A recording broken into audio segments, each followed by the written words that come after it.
bawat siglo ay may mga namumuno sa kanila. May mga tao na kung saan sinusundan nila at may sistema kung papaano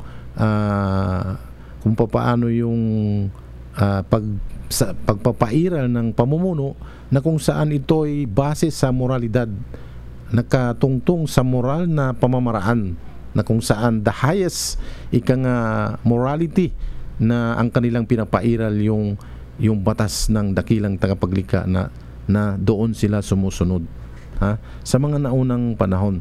So ngayon meron din po tayo, dahil tayo ay magmula noon nagkaroon ng mga independent ng bawat bansa at nagkaroon ng mga partition itong mundo na ito, nagkaroon mga territorial partition at mga rights, may mga karapatan na bawat bansa. So nagkaroon ng pinuno sa bawat bansa.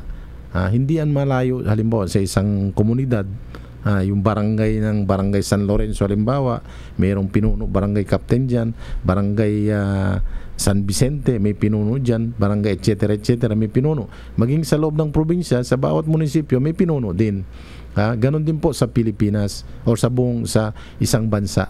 May pinuno sa Mindanao at may pinuno sa buong bansa na yan. So maging sa Islam, pag ito ay susulyapan natin ang pagkapinuno, ang autoridad, ang pagkakaroon ng authority, ay malaking usapin po yan sa reliyong Islam. Ngunit pagka ganyan ang pinag-uusapan, ang isang pinuno meron siyang dual responsibility. Ang kanyang primary responsibility o responsibilidad yung upang tuparin, upang sundin ang utos ng dakilang tagapaglikha. Siya po yung parang representante lamang ng siyang tagapangatawan sa batas na kung saan obliged siya sumunod sa may-ari ng universe na ito. At yung pangalawang kanyang responsibilidad, yung kanyang obligasyon doon sa kanyang mga pinamumunuan na mamamayan.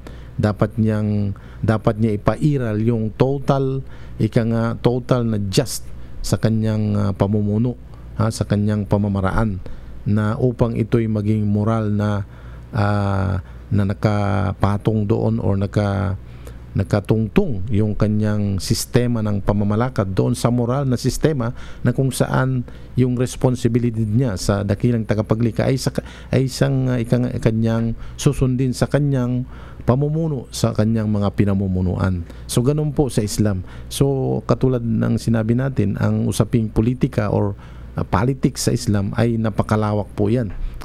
Napapansin din natin sa bawat Islamikong bansa ay may mga pinuno, katulad din ng mga non-Islamic countries na sa buong mundo na ito nakikita natin.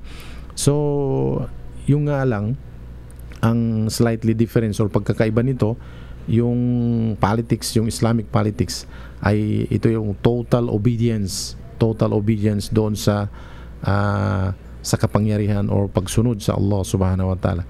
Siya yung merong ultimate at merong sovereign right dito sa sovereign kapangyarihan sa lahat ng kanyang mga nilalang.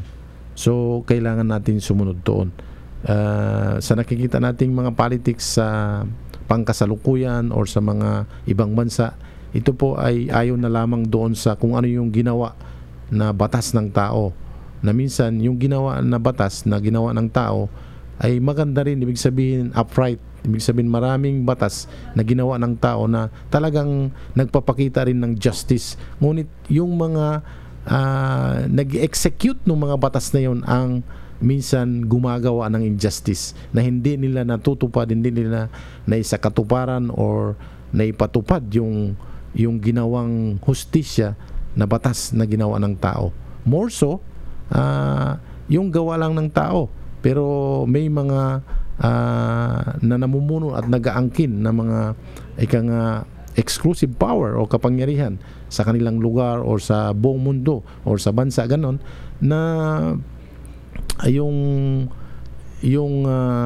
pagsunod, yung kanilang isa sa mga dual responsibility, yung kanilang pagsunod, pagsuko ng tama doon sa kagustuhan ng dakilang tagapaglikha, yun po yung kulang, yun yung nawawala sa nakikita natin umiiral na ang mga current politics.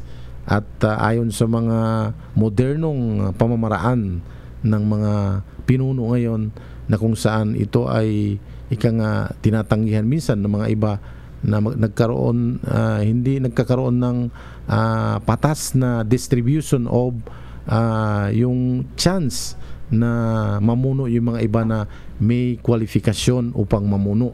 Ibig sabihin, in short, nagkaroon ng political dynasty. Yung pagkakaroon ng yung isang pamilya na puro sila na lamang ang sunod-sunod ang humahawak sa pamumuno. At wala nang naging tsansa yung mga iba na kung saan qualified naman na mamuno.